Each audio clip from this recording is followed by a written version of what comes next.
शिवलिंग का विभिन्न द्रव्यों से अभिषेक करने का विशेष महत्व बताया गया है। जैसे कि अगर मैं बात करूं, अगर आप गंगा जल से महादेव का रुद्राभिषेक करते हैं, सिर्फ गंगा जल से, तो ये आत्मा की शुद्धि के लिए माना जाता है। दूध से करते हैं तो समृद्धि और सुख का प्रतीक है। शहद से करते हैं तो प्रेम और मधुरता। गन्ने से करते हैं, गन्ने के रस से अगर करते हैं तो सौभाग्य और उन्नति में वृद्धि। नारियल के पानी से पंचाक्षरी मंत्र ही वो मंत्र है जो ब्रह्मांड में सबसे पहले अस्तित्व में आया था। ये मंत्र सबसे बड़ा मंत्र और महामंत्र है। महाभारत में भीष्म पितामह ने सभी महादेव भक्तों को हर हर महादेव। साथियों, मैं समझ सकता हूं कि आप कितना बेसब्री से शिवरात्रि का इंतजार कर रहे होंगे, लेकिन अब आपको और अधिक इंतजार करने की आवश्यकता नहीं है, क्योंकि अब वो घड़ी आने वाली है जिसका आपको बेसब्री से इंतजार था। साथियों, शिवरात्रि की रात कोई साधारण रात नहीं है, ये महाशिवरात्रि की रात है। वो रात जब ब्रह्मांड में शिव का नाद गूंजता है, जब स्वयं महाकाल अपने भक्तों के लिए जागते हैं और जब इस पवित्र धरती पर हर दिशा से एक ही गूंज उठती है, हर हर महादेव, हर हर महादेव। महाशिवरात्रि एक ऐसा पर्व जब सृष्टि के आदि और अनंत भगवान शिव की आराधना की जाती है।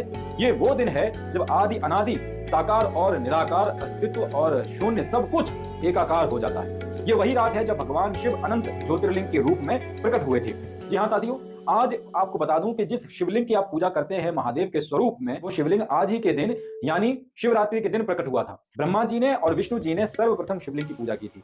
आपने वो कहानी तो सुनी होगी जब ब्रह्मा जी और नारायण में प्रतिस्पर्धा हुई कि उन दोनों में सर्वश्रेष्ठ और सर्वपूजनीय देवता कौन है। तो भगवान शिव ने कहा कि जो भी सर्वप्रथम इस शिवलिंग के अंत तक पहुंच जाएगा वही सर्वश्रेष्ठ होगा और सर्वपूजनीय होगा। तो ये कहानी तो आपने सुनी होगी। तो साथियों, यही वो शुभ घड़ी है जब कैलाशपति ने माता पार्वती से विवाह किया था।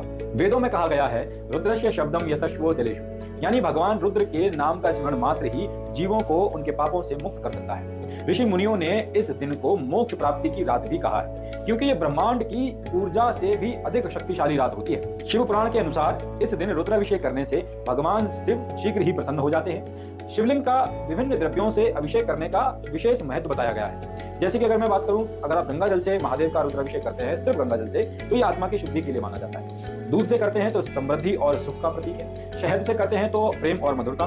गन्ने से करते हैं, गन्ने के रस से अगर करते हैं तो सौभाग्य और उन्नति में वृद्धि। नारियल के पानी से करते हैं तो मानसिक शांति प्राप्त होती है। अब आप देख लीजिए आपको कैसे महादेव का जलाभिषेक करना है। जब भक्त पूरे समर्पण भाव से शिव की आराधना करते हैं, तब स्वयं भगवान शिव उनकी सभी मनोकामनाएं पूरी करते हैं। शिव पंचाक्षरी मंत्र ओम नमः शिवाय का जाप इस रात करने से जन्म जन्मांतर के पाप कट जाते हैं। और कहा जाता है साथियों कि शिव पंचाक्षरी मंत्र ही वो मंत्र है जो ब्रह्मांड में सबसे पहले अस्तित्व में आया था। ये मंत्र सबसे बड़ा मंत्र और महामंत्र है। महाभारत में भीष्म पितामह ने कहा था कि महाशिवरात्रि का व्रत करने से हर बाधा दूर होती है और मनुष्य को मोक्ष की प्राप्ति होती है। शिव पुराण भी कहता है कि जो भक्त इस दिन उपवास रखते हैं और जागरण करते हैं, वे भवसागर से पार हो जाते हैं। साथियों, कहा जाता है कि भगवान शिव को चंद्रमा अति प्रिय है और यही कारण है कि इस दिन रात भर जाग कर लोग शिव भक्त जागरण करते हैं। जब पूरा ब्रह्मांड निंद्रा में खोया हुआ होता है, यानी कि जब सब लोग सो रहे होते हैं, तब शिव भक्त जाग कर तपस्या में लीन हो जाते हैं। तो आइए इस महाशिवरात्रि को अपनी आत्मा को शिवमय बना लें, रुद्राभिषेक करें, व्रत रखें और इस पावन रात्रि में भगवान शिव की कृपा प्राप्त करें, क्योंकि ये रात स्वयं महादेव की रात है, ये रात मोक्ष की रात है, ये रात महाशिवरात्रि की रात है।